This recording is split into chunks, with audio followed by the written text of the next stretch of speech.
Ce bout de l'IRA salafiste, dit-elle. C'est rigolo. Bon, ça suffit.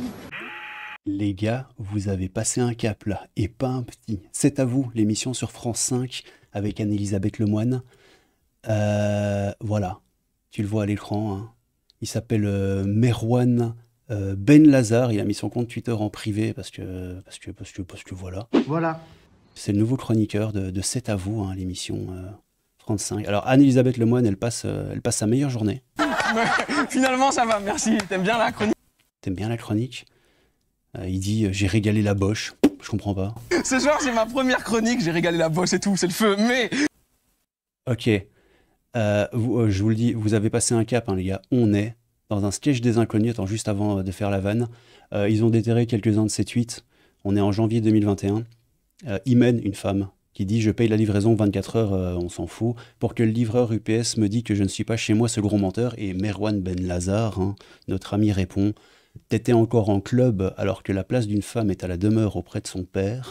Crains ton Seigneur, blâme pas le frère de chez UPS. » Les mecs, on est dans un sketch des inconnus. On est exactement dans ce sketch-là. Bijour mesdames, bijour messieurs. Ravi de vous retrouver pour les programmes de ce soir. 22 mars 2035. Et c'était de l'anticipation, les gars. Moi, je vous le dis, c'était de l'anticipation. 10 ans plus tôt, 2035, on est en 2025. Ben voilà. Et Elisabeth Lemoine qui vit sa meilleure vie. finalement... Ça me fume. Bon, la beubare du monsieur, là, ça m'a fait penser que je vais raser la mienne. Et c'est pas une blague, je vais le faire. J'arrive. Voilà, tu pensais que c'était une blague? Bah non, je viens de me raser, je suis tout beau tout propre, je me rase pas à blanc, sinon j'ai une tête de bébé. Mais j'avais besoin de couper cette vilaine barbe. Bon, voici un autre tweet par exemple, toujours du même mec. Hein. Qu'Allah préserve l'intimité de nos futurs couples et nous éloigne des femmes qui divulguent leur vie privée / intime à leurs amis, famille. Et on a El Famoso, pas de femmes en DM, hein. Les DM c'est les messages privés. Hein. Donc il veut pas de femmes en DM. Ben parce que c'est haram, hein. C'est pas bien. Donc, résumons. On a un type qui diffuse du contenu salafiste sur les réseaux sociaux, n'a rien de mieux à faire que d'insulter sur la première radio de France une personne qui fait depuis ses 16 ans, il parle de Mila, l'objet d'une cabale islamiste dans tout le pays, au point d'avoir fait l'objet d'une lourde protection policière. Traite de porcs ceux qui regardent un concours de beauté, hein, l'insulte de porc n'ayant rien d'anodin chez les fanatiques de Mahomet, hein, mashallah, se réfère à la charia dans ses conversations, mashallah aussi, arbore le look d'un bédouin illettré du 7e siècle, hein, je vous rappelle quand même que bédouin illettré, c'est pas une insulte, c'est un constat, œuvre inlassablement à banaliser des codes islamistes à travers l'humour, et malgré tous ces signaux faibles, j'aime bien tous ces signaux faibles, ce personnage est employé à faire des blagues sur le service public, vient de décrocher une chronique sur l'une des émissions les plus respectées du PAF, et a été propulsé par tout le gratin du stand-up. Mais non d'une pipe en bois, qu'est-ce qui ne tourne pas rond chez vous? C'est une excellente question. Alors, la référence à Mila, c'est une capsule ici de France Inter. Je ne peux pas vous la mettre, hein. France Inter est ultra procédurier. Si je mets plus de 8 secondes, la vidéo saute. Il se fout de la tête de Mila, en fait, il se fout littéralement de sa gueule voilà, sur la capsule de France Inter, et Mila répond, c'était il y a 15 heures, hein, c'était aujourd'hui, enfin aujourd'hui, oui, c'était hier en fait, dans la nuit.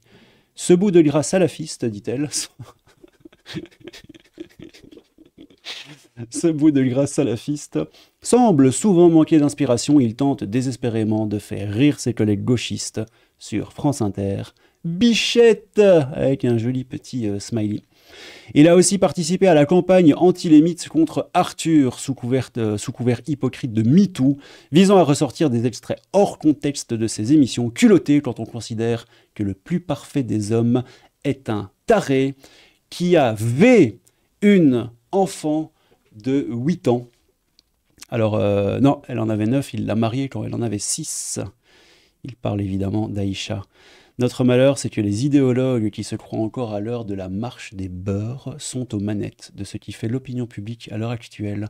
Ils se voient comme de belles personnes parce qu'ils tolèrent l'intolérable et vivent dans une bulle sociale déconnectée du réel. Oui. Oui. Oui. Oui. Bah oui, Jamy. Mais oui, C'est écrit dans le Coran.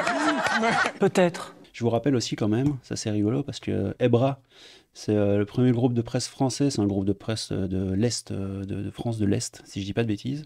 Le PDG d'Ebra a démissionné pour avoir liké un tweet de Sarah Knafo. Juste. Un PDG like un tweet de Sarah Knafo et est contraint à démissionner.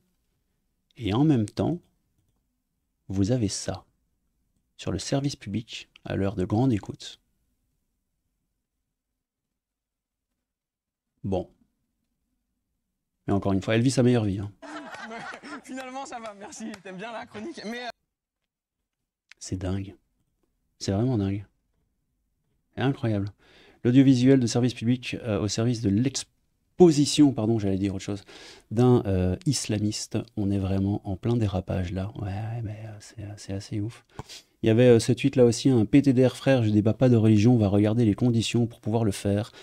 Qui peut le faire et comment on le fait? La charia nous autorise à fouiller les conversations privées et les divulguer comme ça, point d'interrogation. T'es persuadé de faire le bien en plus, qu'Allah nous vienne en aide. Bon, évidemment, comme je vous l'ai dit tout à l'heure, son compte Twitter étant privé maintenant, évidemment. Évidemment. L'histoire sur Miss France, c'est la dépêche, c'est Nocid Azaza, un porc qui regarde Miss France, qui est Merwan Benlazar, l'humoriste de France 5 qui fait polémique. Polémique politique. Votez pour le nouveau fond Politique. Ah mais j'étais pas au courant de ça, tiens, l'animatrice Anne-Elisabeth Lemoine. Avant d'épouser l'architecte Philippe Coelho, Anne-Elisabeth Lemoine a été brièvement en couple avec l'humoriste Mustapha El Atrassi en 2007.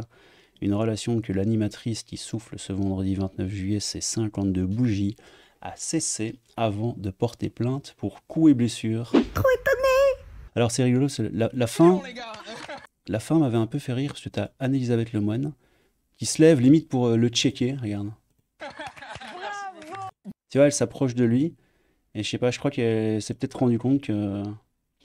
Bah, qu'il fallait pas, en fait, parce qu'il va probablement pas te serrer la main. Enfin bon, évidemment, peut-être que crabe, langue de vipère, hein, crabe, tout ça, et qu'en fait, l'appel amour, hein, c'est pas impossible. Mais ça me paraît quand même assez ouf. C'était donc ça, nous dit Vélociraptor. Vélociraptor, avec une pépé, avec un Vélociraptor sur un vélo. Ouais, pas mal, j'aime bien. Vélociraptor qui nous dit, c'était donc ça le plan de Delphine Ernotte. Hein. Se débarrasser des mâles blancs de plus de 50 ans pour les remplacer par des islamistes. C'est fascinant. On a une télévision d'hommes blancs de plus de 50 ans. Et ça, il va falloir que ça change. Bon, mais les gars, vous avez passé un cap. Vous avez totalement passé un cap. Bon les amis, désolé pour cette transition. Je savais pas comment terminer cette vidéo de manière rigolote. Je pense qu'il n'y a pas moyen, donc je vais pas me forcer. Hein. Écoutez, moi je suis comme ça, j'ai pas forcé à faire le rigolo quand ça ne s'y prête pas. Sans déconner, c'est oufissime. Voilà, bon, c'était le crabe fantôme, un peu de crabe bout de fantôme. Prenez soin de vous pour vous servir, votre humble serviteur, tout ça. Je vous aime tous sauf un, mais je ne dirai pas qui c'est. Prenez soin de vous les potos.